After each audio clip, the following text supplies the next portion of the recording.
This message comes from NPR sponsor Capella University. Interested in a quality online education? Capella is accredited by the Higher Learning Commission. A different future is closer than you think with Capella University. Learn more at capella.edu.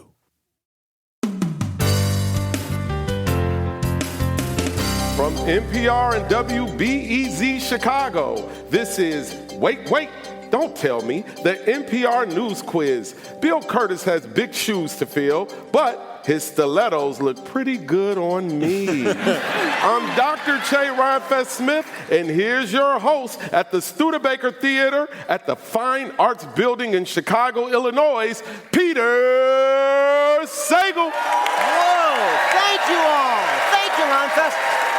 Thank you, everybody.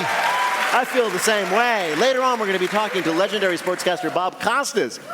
But first, we here are so excited to have Rhymefest filling in for Bill Curtis. It's astonishing. And I got to ask, you're a legend in hip-hop. You're a Grammy and Oscar-winning songwriter. You're a filmmaker. What in the world are you doing here? Well, records stopped selling. Yeah, that's a problem. And then I volunteered for the school board. Yeah. And now I'm going to try my hand at a defunded yeah, exactly. You're public radio. You're working your way down. Yeah, I'm working my way through. Lucky us. I think you'll fit in. If you want to be able to say, oh yeah, one day I hung out with Rhymefest, then give us a call. The number is 1-888-WAIT-WAIT. That's 1-888-924-8924. Let's welcome our first listener contestant. Hi, you are on Wait, Don't Tell Me. Hi, Peter. This is Shane from Parkville, Maryland. Parkville, Maryland. That one of the suburbs of Washington? Suburb of Baltimore. Oh, even better. Oh, yeah. What do you do there? Work for environmental compliance, centered around using dredge material for restoration efforts. Oh, really? So you're like dredging stuff up from the bottom of Chesapeake Bay? I don't dredge it, but I inspect it and I get kind of mucky with it sometimes. Really? Yeah, every once in a while. So the job is like, well, we just dragged this stuff up from the bottom of the bay. Come on, Shane, you got to look at it again. Yeah, pretty much. Yeah. Yeah. Welcome to our show, Shane. Let me introduce you to our panel this week. First up, she's the comedian hosting Trivia Night for Cheaters, a benefit for 826 NYC on Tuesday, October 7th, at Brooklyn Brewery. It's Emmy Blotnick. Hi, Shane. Inspector Shane. Inspector Shane. Next, he's our old friend, the Prince of Bronzeville, and he's bringing stand-up to the runway at his Paris Fashion Week Comedy Festival, September 29th to October 5th. It's Brian Babylon. Hey, Brian. Hey. And an actor and writer who will be appearing at the improv show 2 Square at the Cold Town Theater in Austin, Texas, October 17th and 18th, and the Rockwell in Somerville, Massachusetts, on October 24th. It's Peter Grosz. Hi, Shane. Hi, Peter. So, Shane, welcome to the show. You're going to play Who's Rhymefest this time? Rhymefest, filling in for Bill Curtis, is going to read you 3 quotations from this week's news. If you can correctly identify or explain just 2 of them, you'll win our prize. Any voice from our show you might choose for your voicemail. Are you ready to go? Not even a little, but I'll try my best. All right, here you go. Let's see what we can dredge up. Your first quote is a line from a song you may soon no longer be able to hear on TV. Oh, Ozempic. I'm sorry. That was a certified. That was. Wait a minute. I'm sorry. I'm just getting the news in. You just got another Grammy. That's well done. They invented a category. You got it. That was from a particular kind of ad that may soon disappear from TV. Ads for what? Medication. Yeah, pharmaceuticals. They're going to take away the pharmaceutical ads. Damn it. Oh, you're excited? I'm upset. Now I'll never find out what Skyrizi is. This week, President Trump directed the government to reinstitute a 1990s-era policy that would sharply restrict pharmaceutical ads. Now, I have moderate to severe sadness about this news. Ask your doctor. No, this is going to change everything. Like, there are going to be big protests from the Union for Elderly but Very Attractive People Good at Smiling at Farmers Markets. Yeah. Well, here's the thing, though. Yeah. Nobody in those commercials talks, and people don't realize a lot of actors who can't speak are going to be out of work. Really? Yeah. They were very instrumental in the silent movie era, and then So pharma they ads. actually, is it like Singing in the Rain? They have really funny voices. Like if you look at like that handsome silver fox exactly. and all like the I have Viagra- black psoriasis. Yeah. Yeah, the guy in the Cialis ad is like, I can't take Cialis, otherwise I can't have sex. Well, you know, I told you, I had an audition to be in a Wegovy ad. Yeah. Like a month ago. That's of course the weight loss like the drug, right? Hogwarts weight loss program. And Are you going to be the before or the no, after? I was going to be the husband of the wife that lost the weight, and I had a box like, yeah, my baby did it. And that was supposed to be my, Look at her. She lost all that weight. Good job, baby. And I was, I had to like emote that without words. Yeah, really. Again, no speaking. That's the I thing. couldn't speak, yeah. I, for one, will be sad to lose the ads because they're like the best way to get great ideas for dates that aren't like a movie. Like, kayaking, hot air ballooning, playing together in a jug band. I should repot my plants. Yeah. My son, that Ozempic song that Rhymefest sang, my son heard that song, 10 times watching CNN, and then we were in the car and we heard, oh, it's magic, and he was like, oh, the Ozempic song. I was like, no, it's the other way around. All right, Shane. Shane, your next quote is what a lot of Catholics are saying this week.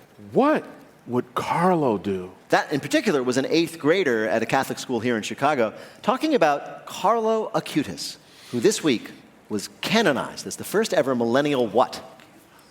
Saint. Yes! The first millennial saint. Point out, once again, Gen X skipped over. Were we? Yeah, there's no... Oh, because we didn't care. Who cares? Who cares? I know a lot of people who were saints, but it was like ironic, and they didn't really care about it. Yeah, exactly. It's only like the Pope now. It's not a big deal. Yeah. Exactly. When Saint Carlo, as he is now officially known, Saint Carlo, when he was alive, he was known as God's influencer. That's because the 15-year-old in Italy spread his love of the Catholic Church all over the internet, and also because he got a bunch of free stuff from God that he had to link in his bio. But wasn't he like he came up old school internet? Yeah, he was like MySpace. Yeah, this was back in the 2000s. Yeah, so like that was some hard work, Yeah. JavaScript. Yeah. Yeah, man. It was tough, but he did. He created websites to sort of spread the gospel of the Catholic Church. And so now he is a saint, the first ever from that generation. And it's got to be tough for him up in like the saints section of heaven, because he's got to be helping all the other saints with their computers. It's like, Carlo, can you type this email for me? My stigmata are acting up again. You know what he says? Just reboot. Just reboot it. Just reboot it. The one thing we do know is that St. Carlo will be the first person to wear a halo who played Halo. All right, here, Shane, is your last quote. I tend to watch where he goes in the yard. We sometimes make eye contact while he completes the act. That was a writer at The Atlantic arguing that who needs more privacy than you're currently giving them? Your dog. Exactly right, yes. This week, The Atlantic suggested that animals deserve more privacy, especially our pets. Well, maybe, but the only reason dogs want privacy is because they're in the next room eating out of the garbage. Out of respect, I don't read my dog's diary, but Very kind of you. I do smother him physically. Do you really? I can't leave him alone. Yeah, well, that's kind of the problem, apparently. They get used to too much stimulation, and then when they don't have it, Well, they start to the freak argument out. is, and he talked to a dog expert, a well-known woman. Oh, and I didn't think you were going to say expert in that sentence. I talked to a dog. talked to a dog. He talked to a dog. And apparently, your dog seems excited to see you all the time. But she says, actually, dogs don't mind being alone. It's just you've been away for so long. They've had enough time to forget how problematic you really are. What is a dog expert? What is that? It's somebody who pretends that they can talk to dogs. Thank you. That's the thing. It's somebody who has studied in a scholarly and scientific fashion the behavior of dogs. It's somebody. Okay, don't say it like that, Peter. Like, it's actually no Harvard. Brian, No. it's somebody who is over $100,000 in student debt. Yeah. Gone to school. Facts. Rhymefest. Rhymefest. How did Shane do in our quiz? Well, insane in the membrane, can't complain. He got all 3 right. Give it up for Shane. Congratulations, Shane. You could ask us to do a voicemail for you. You could just use that. Like, just use that. Yeah, exactly. Thanks so much for playing, Shane. Take care. All right, thank you. Sometimes I feel like I am better off alone. Spiderwebs entangle me. You're not around, I'm worry-free. Anyone with eyes can see I'm better off alone. Right now, panel, it is time for you to answer some questions from this week's news. Peter, New York City, as I'm sure you know, has banned all cell phones in schools, and New York State has rolled out a program to encourage students everywhere to put their phones down. And to convince them to do it, the governor this week introduced the centerpiece of that campaign. What is it? A signed picture of Kathy Hochul that says, "You're doing a good job." Oh, what student wouldn't do anything to get that? I'll give you a hint. Yeah. It's based on the success of convincing Philadelphians to be fanatics. A mascot. A mascot! Who's better? Yes, a mascot. We love mascots. Who's better to convince kids to get excited about giving up their phones than a 6-foot-tall fluorescent green furry? His name is Frankie Focus. Frankie Focus, and Frankie Focus looks a little bit like the Grinch, but with glasses. Get it? He's got glasses. His message is, you can be a nerd and still be terrifying. I thought Frankie Focus was an Adderall dealer. Hey, Frankie, you got that stuff? Tell your friends where you got it. You got it from Frankie Focus. Frankie the Focus.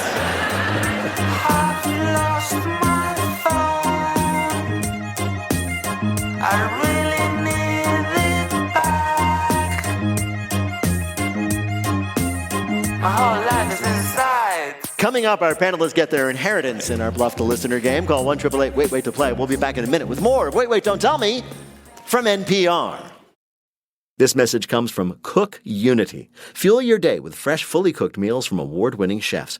Every dish is crafted with hand-picked ingredients and delivered to your door. Commitment-free subscriptions start as low as $11 a meal. Skip, pause, or cancel anytime. Go to cookunity.com/tellme or enter code TELLME before checkout for free premium meals for life. cookunity.com/tellme or enter code TELLME before checkout. Terms and conditions apply.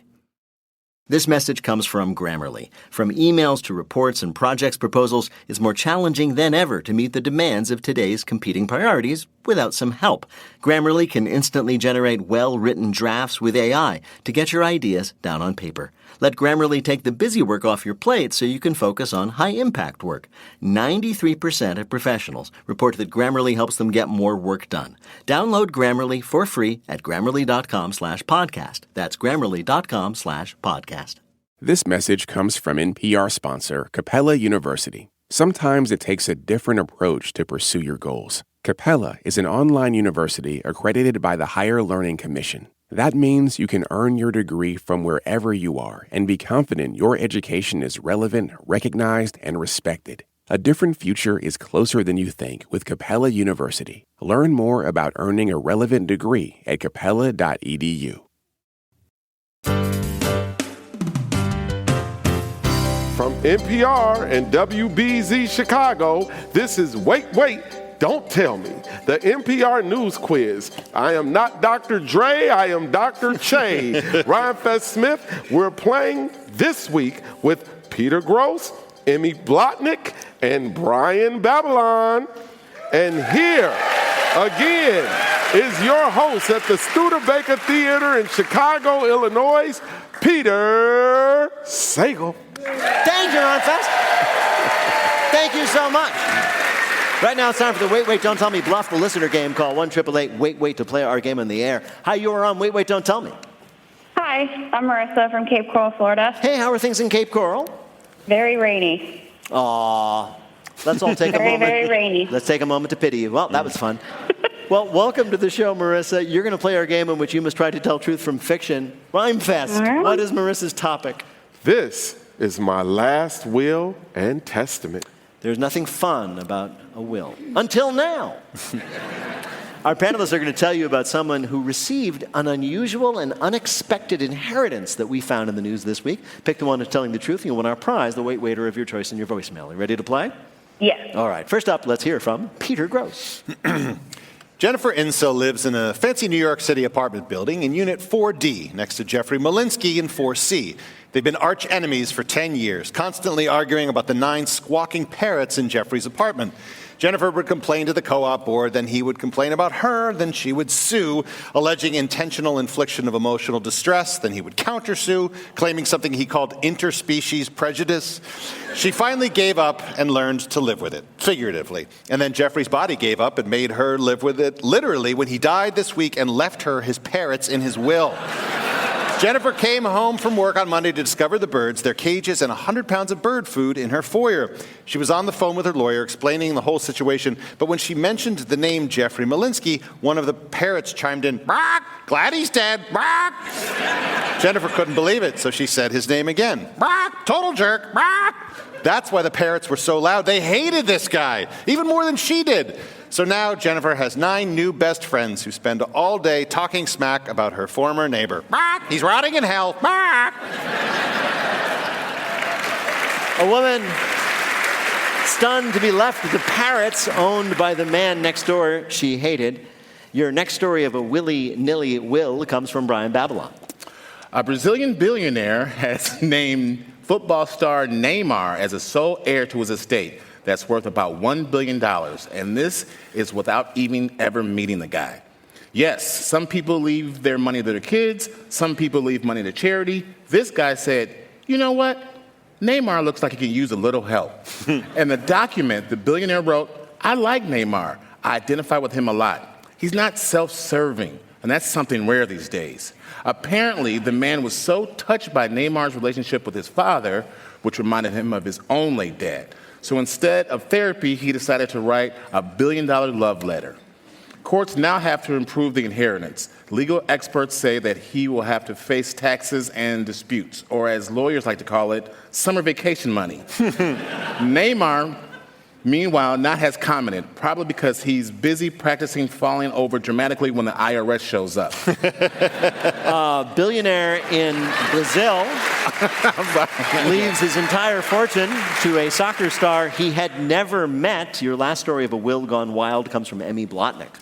A deceased Vermont-based man was discovered to have an unusual will, dedicating his entire fortune to just Earth. Complicating matters, the man also requested that his remains be dropped into an active volcano. His declaration is now being reviewed by the court, which will determine if money for Earth should be assigned to an environmental cause or given to one member of the band Earth, Wind, and Fire, should one of them go by Earth. The will also does not name a specific volcano, but a clearly stated wish for it to be, quote, splashin' with magma, by which he likely meant lava. But the point is, he's gone. His inheritance is said to have a value in the ballpark of $5,000, which is not enough to charter a volcano helicopter or really do much of anything with a dead guy. So, one of these was in the news this week. Was it from Peter Grosz, a woman who was left the 9 parrots she hated that lived next door, only to discover that they hated their owner as much as she did? From Brian Babylon, a Brazilian billionaire who, having no one else to leave his money to, gave it to his favorite, already incredibly wealthy soccer player who he did not know. Or, from Emmy Blotnick, a man who left his money to the earth with the condition that he be dropped into it. Which of these was the real story of a bequest we found in the news this week? Funny, because my kid's favorite soccer star is Neymar Jr., so I'm going to have to go with Neymar. You're going to have to go with Neymar, because if it was up to your kids, they'd give him the money too. All right, your choice is Brian's story. Well, we spoke to an expert on this subject to bring you the truth. I would say this is pretty random. I mean, most people are not just leaving it to like a sports star. That was Rosanna Roizen, a partner in the Trusts and Estates Group at Carter, Krinsky, and Drogan, LLP, giving her estate lawyerly reaction to the real story of the billionaire giving all his money to to Neymar. Congratulations, Marissa. You got it right. You won our prize. Your kids will be thrilled. It's all good. You won, Neymar won, Brian won. We're winners all around. Thank you so much for playing. Thank you. All right, take care. And now the game we call Not My Job. If you ask somebody to imitate a sportscaster, right, for fun, chances are they're going to do their best Bob Costas. He has broadcast everything from NASCAR to the NBA, plus most Olympics in the last 4 decades, 18 runnings of the Kentucky Derby, Super Bowls, plus he's hosted his own interview and talk shows over the years. We don't know whether to ask him questions or just have him do play-by-play of our show. Bob Costas, welcome to Wait, Wait, Don't Tell Me.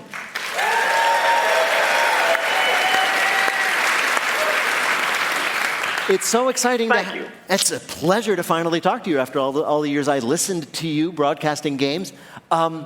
We read, Bob, that you fulfilled a certain cliche of sportscasters in that you tried and failed at every sport you attempted as a young man. Is that true? You know, I wouldn't say that I failed. I wasn't that bad by schoolyard standards, but I couldn't make my high school baseball or basketball team.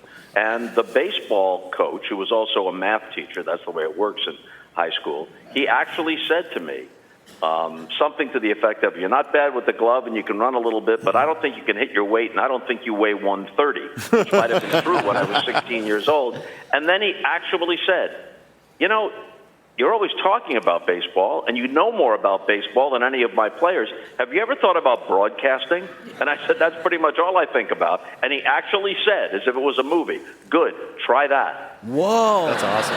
And have you ever gone and found any of the guys who did make the team and say, how long did your career in sports last? One of them actually pitched in the major leagues for 2 years. He did make it to the big leagues. The rest of them have scattered to the 4 winds, and I'm sure they're aware of me, and I'm not quite aware of where they are, and I don't care. Yeah! And you went off to Syracuse University, right, the Newhouse School, to learn your trade. This is, of course, if you don't know, it is the Harvard of broadcasting schools. And but I'm curious, how do you learn to do sports broadcasting? Like what are the skills you had to study? You know, you cannot learn it in a classroom. You want to get as good and as well-rounded an education as you possibly can, and to be a reader, because it improves your appreciation of language and turns of phrase, and the broader your frame of reference is, the more you can bring to bear where appropriate in a sports broadcast or any kind of broadcast. But the only way you actually learn to be a broadcaster is by doing it. You can't sit there in a classroom and learn it. You just have to find out if you have a knack, and then you work on that knack as you move along. So, okay, you're a Hall of Fame broadcaster, an absolute legend in the industry. Nobody's perfect all the time. Can you remember a time when, you just blew it on live TV? Oh, my, yes. Now, I realize it's NPR. Yes. Do you want the unedited version of this? Yeah. Give us the MTV version. Okay. I mean, go ahead, Bob. What are they going to do? Defund us? Here you go.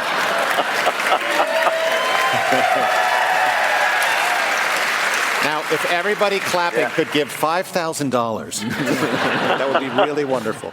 Go ahead. All right, so here's the deal.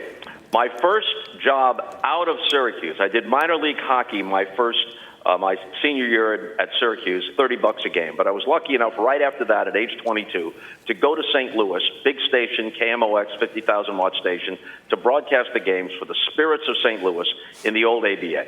The first night they play, on a Friday night, they have a big lead with about 2 minutes to go, and the game slips away. They're up by 7, and somehow the game slips away. 2 nights later, they're playing at home again, and they're ahead by 5 with a minute to go. And I turned toward the analyst, who was a wonderful gentleman named Bill Wilkerson, and I said the following: Bill, it appears as if the Spirits have this game well in hand, but Coach Bob McKinnon taking a timeout here, wanting to take no chances, because the last thing he wants to see is a repeat of Friday night's flow.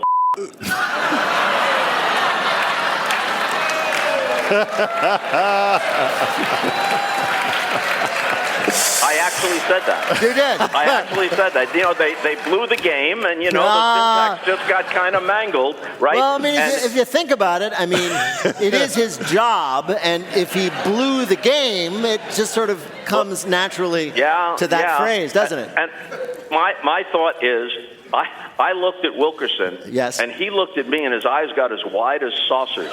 And the engineer just made that circular thing with the index finger, like, keep on going, keep on going. We can't have all this dead air. And I was 100% certain that the next morning I'd be on a flight back to Syracuse. But the station manager took pity on me and said, don't ever let this happen again. Well, I certainly will try not to. A lot of people called in, and they were like, can we get more of that Bob Costas guy? Let me ask you this. You've over the years, obviously not just baseball, NFL games, NBA games, horse races, and the Olympics, of course, for many, many years on NBC. So out of all those things, can you tell me like what the weirdest or most unusual sport is you've ever had to broadcast and comment on? Well, I didn't do play-by-play as the host of the Olympics, but you're commenting on and showing highlights of almost everything. Curling in the Winter Olympics.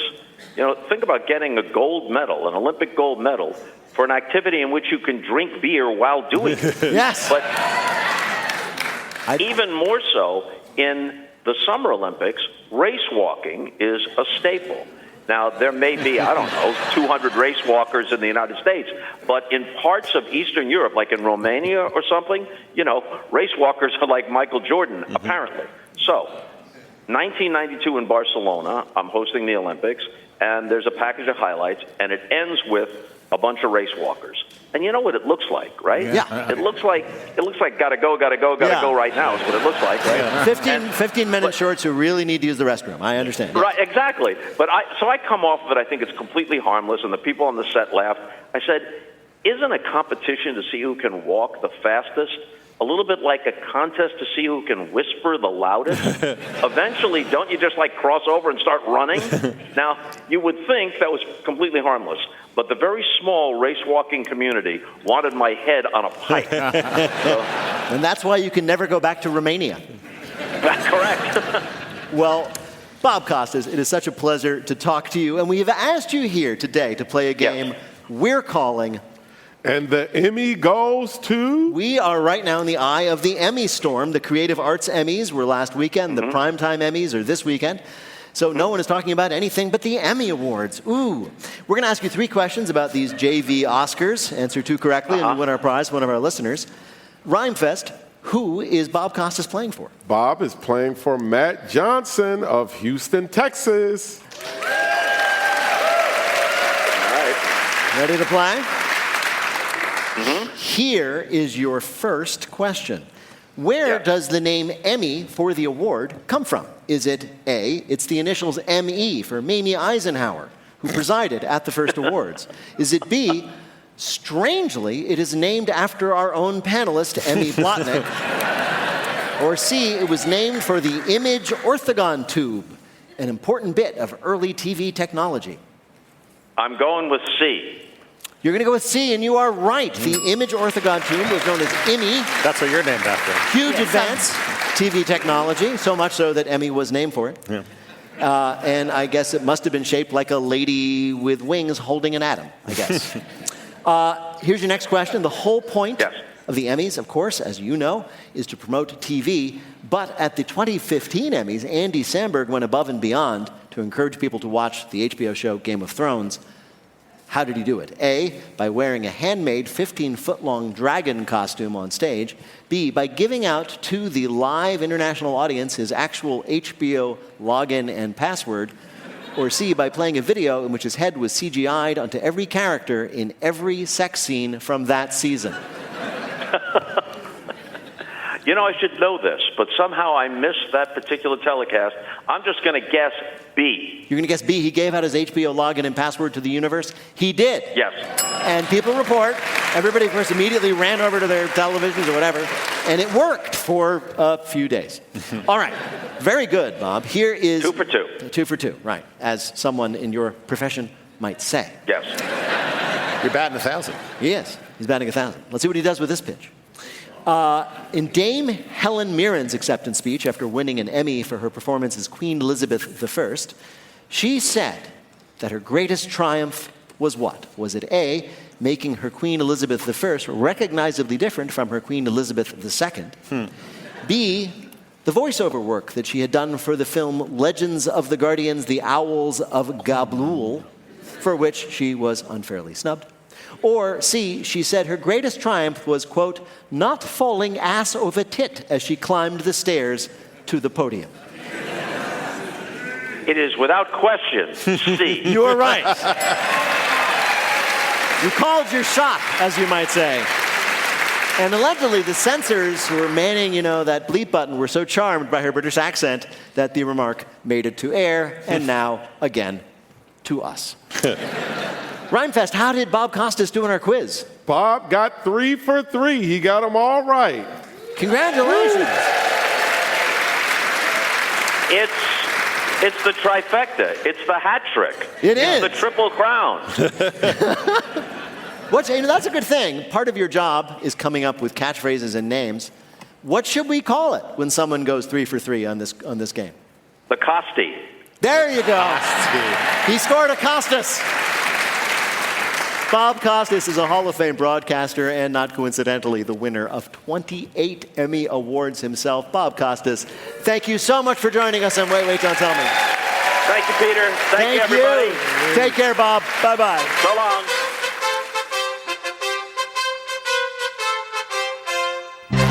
In just a minute, Rhymefest tells you how to get a free breakfast in our Listener Limerick Challenge. Call 1-888-WAIT-WAIT to join us in the air. We'll be back in a minute with more of Wait, Wait, Don't Tell Me from NPR.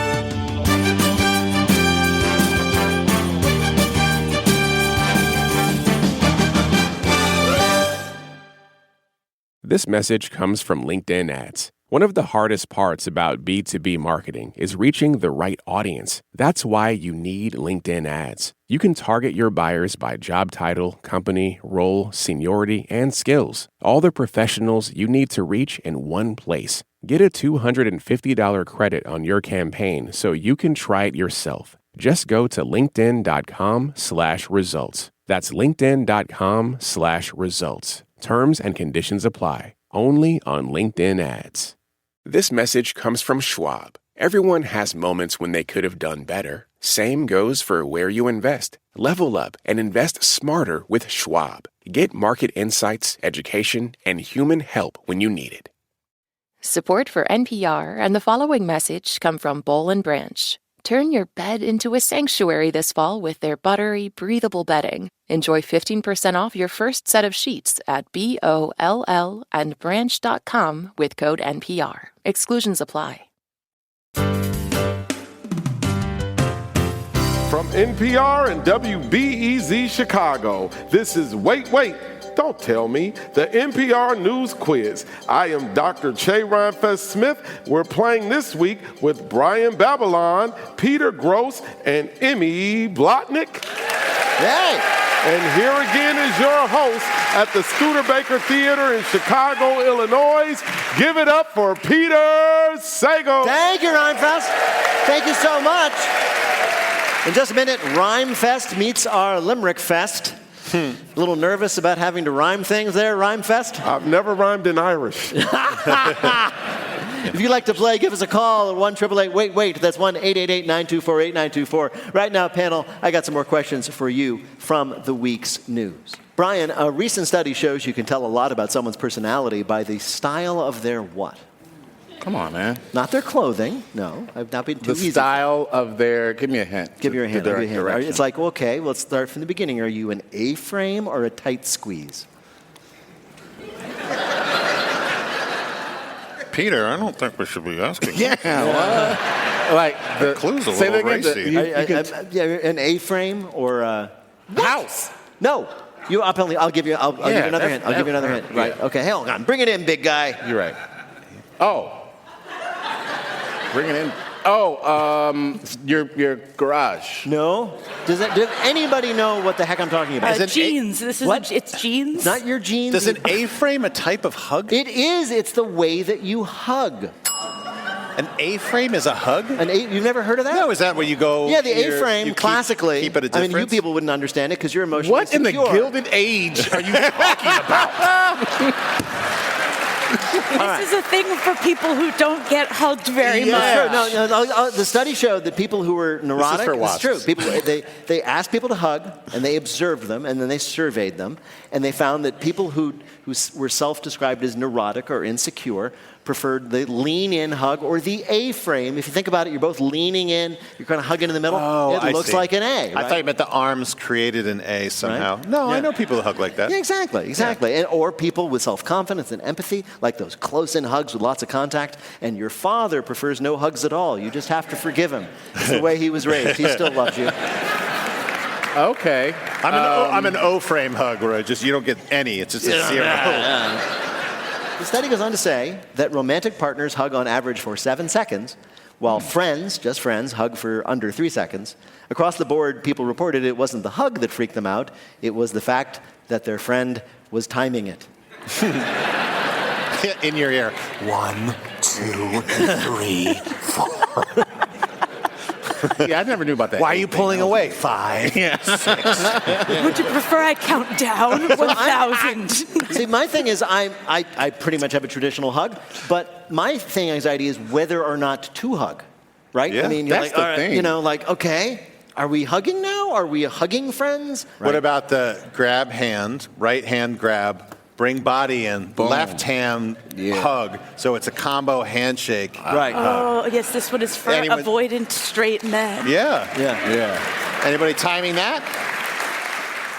Peter, as the baseball season comes to a close, more and more fans took the 999 challenge this year. What is the 999 challenge? 9 beers in 9 innings, and throwing up 9 times. You're so close. I missed one of the 9 beers are right. 9 beers are right. 9 innings are right. What's the other thing that you do at a ballpark? Going to the bathroom? No, 9 hot dogs. Yes, 9 hot dogs. You figured it out. Right. The 999 challenge. Drink 9 beers, eat 9 hot dogs in 9 innings. There was all the rage this year, people trying to do it all over the country in various ballparks. It proves that even with the pitch clock, baseball itself is still boring. But an average baseball game is, 95 hours? Yeah, so that's actually not that much. Yeah, if you space it out. Yeah. And you sleep, of course. Yeah, you well, sleep of course, like 4 or 5 it's all fun and games until you get to extra innings, then you die. I'm always just as happy up in the bleachers or behind home plate. The crowd starts chanting out just as I lose count of how many hot dogs I ate. Hey, let's head out to the ball game. Batter up. Coming up, it's Lightning Fill in the Blank, but first it's the game where you have to listen for the rhyme. If you'd like to play on air, call or leave a message at 1-888-WAIT-WAIT. That's 1-888-924-8924. You can see us most weeks here at the Studebaker Theater in downtown Chicago, and you can also catch us on the road. If you're in St. Louis, we will be there too next week, September 18th. Catch us there, and if you happen to prefer Honolulu, we'll be there on October 9th and 10th. Tickets and info are at nprpresents.org. And if you like our show but wish it was just about 8 seconds long, you can find us on TikTok at WaitWaitNPR. Hi, you're on Wait, Wait, Don't Tell Me. Hi, this is Allison calling from beautiful Eugene, Oregon. Beautiful Eugene, Oregon. It's magnificent there. What do you do there? I'm an archaeologist and professor at the University of Oregon. You where I are teach in the kidding anthropology me! department. An archaeologist. That's I am an awesome. archaeologist. What is your specialty? I work in Southeast Asia, mostly in Cambodia. Wow. Wow, digging up, exploring the ancient cultures there? Yes, exactly. And because I study and have a deep respect and love for old things and history, I was really excited and was hoping to get to talk to Bill Curtis, but I understand he's not available today. With all due respect, I came here to speak to Bill Curtis, too. That's true. I seem to have disappointed everyone. All right, well, welcome to the show, Allison. Your job, of course, is to complete 3 news-related limericks. Rhymefest is going to read you the first part of each limerick, but not finish them. That is your job. Do it 2 times out of 3, you will win our prize, a voice of anyone you might choose for your voicemail. Are you ready to go? I'm ready. All right, here we go. Here's your first limerick. I scoop eggs in and off the cuff way at the place I'm pretending to stay. It works out really well at a mid-range hotel. I sneak in for the breakfast. Buffet. Right, very good. More and more people are going online to brag about strolling into hotels they're not staying in to help themselves to the complimentary breakfast buffet. I get it. It's better. My cereal at home, say, doesn't taste quite the same as when it does when I get it by turning a crank on a plexiglass box for 3 minutes.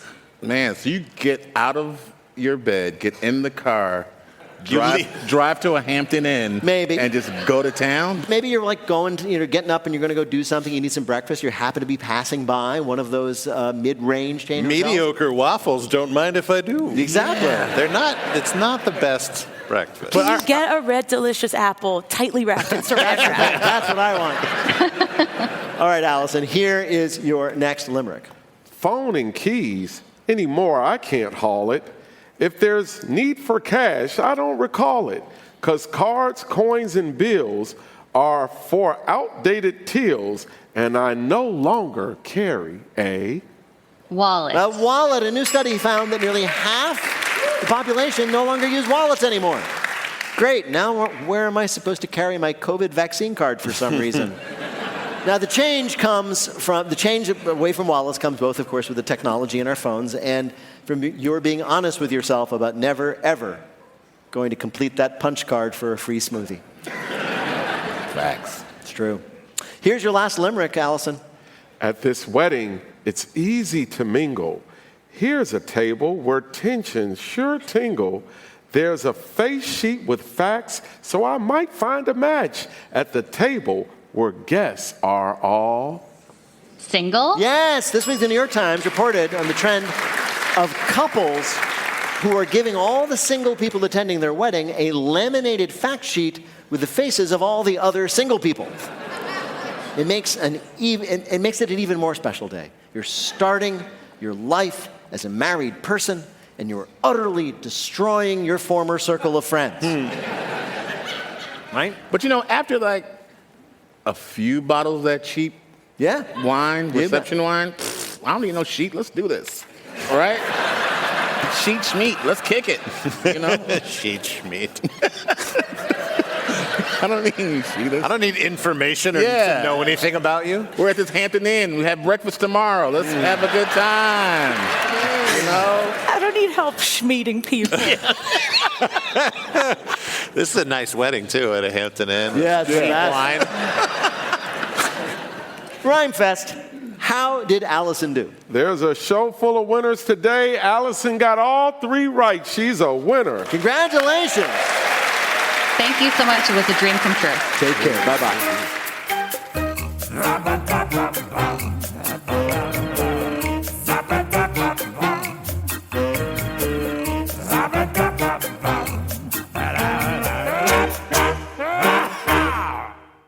This message comes from Fisher Investments. Senior Vice President Michael Hosmar shares why he believes in empowering clients with knowledge at every step of their financial planning journey.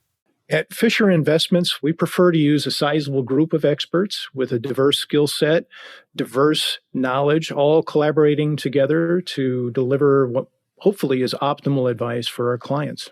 I believe the best and maybe the only way to properly address client expectations is through education. Once I've met with a prospective client for the first time, I hope they feel that they've learned something. I hope they feel they've made some progress and they understand not only the financial markets and financial planning better, but they understand their own personal goals and objectives a bit better as well. I hope they have a little bit more peace of mind. Learn more at FisherInvestments.com. Investing in securities involves the risk of loss.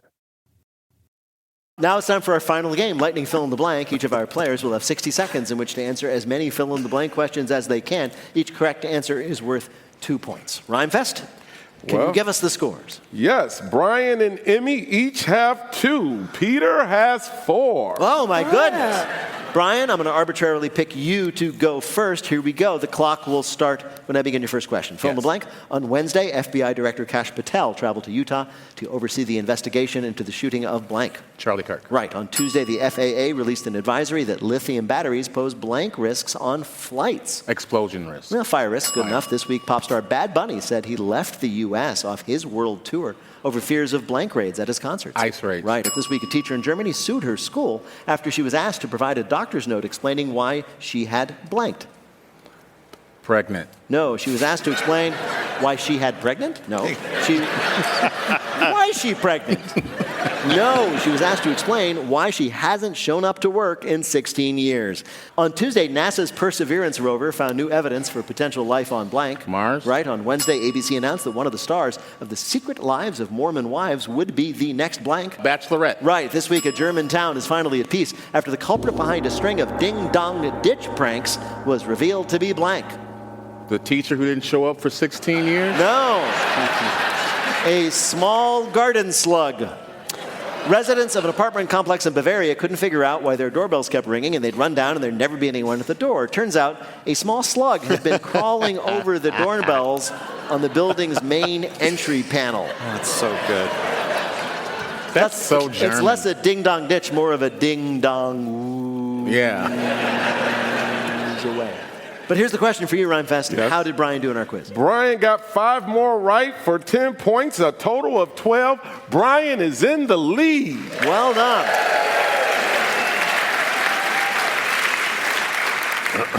All right, Emmy, you're up next. Here we go. Fill in the blank. On Thursday, President Trump gave a speech at the Pentagon commemorating blank. September 11th. Right. On Tuesday, RFK Jr. released the document of his Make America Blank Again strategy. Healthy? Yes. This week, the 300 South Koreans arrested during an ice raid on a blank plant in Georgia were repatriated. Oh, it's a Hyundai? Hyundai plant. According to a new study, childhood blank is now more common than childhood malnourishment.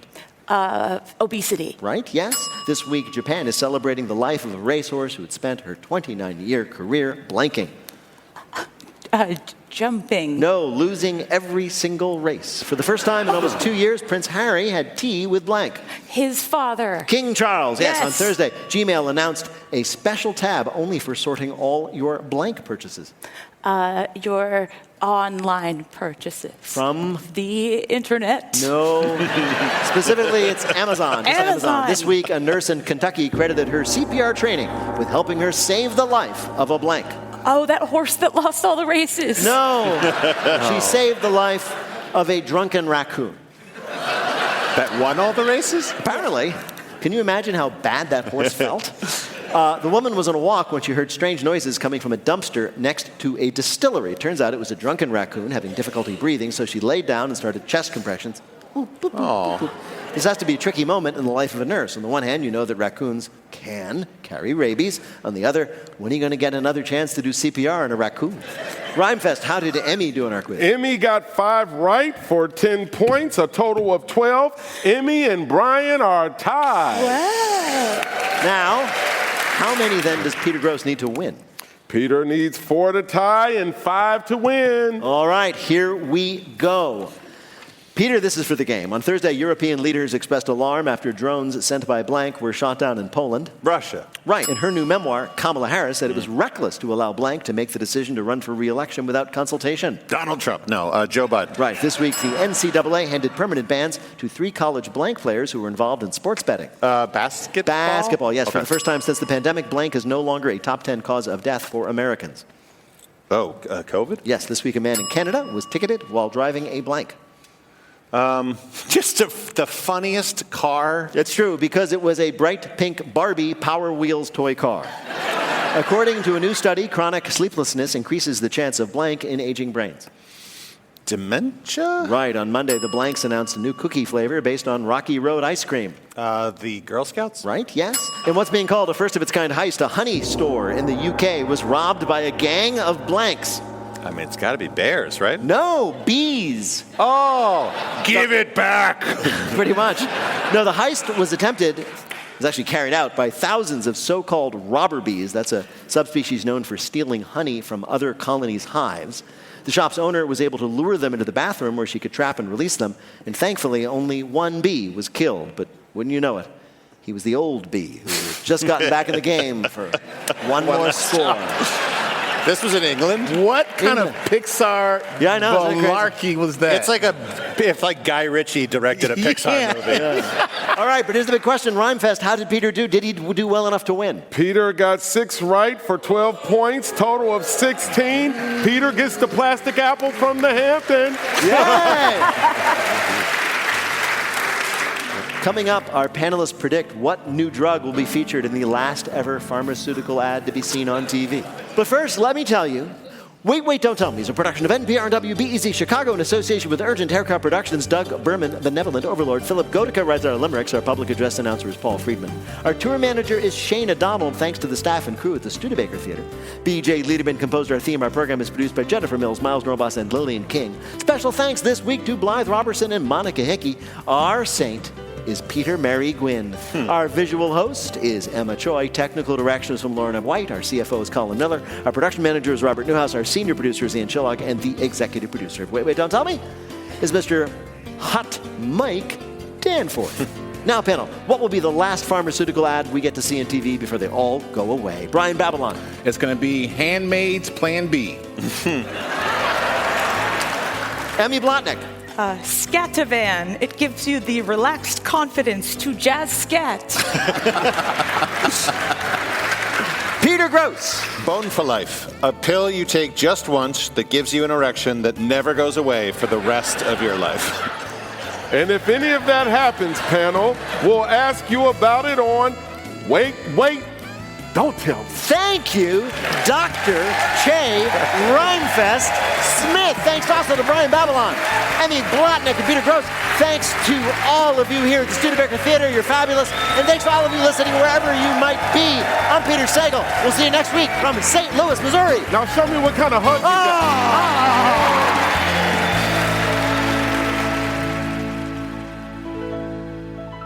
This is NPR. This message comes from NPR sponsor Capella University. Sometimes it takes a different approach to pursue your goals. Capella is an online university accredited by the Higher Learning Commission. That means you can earn your degree from wherever you are and be confident your education is relevant, recognized, and respected. A different future is closer than you think with Capella University. Learn more about earning a relevant degree at capella.edu.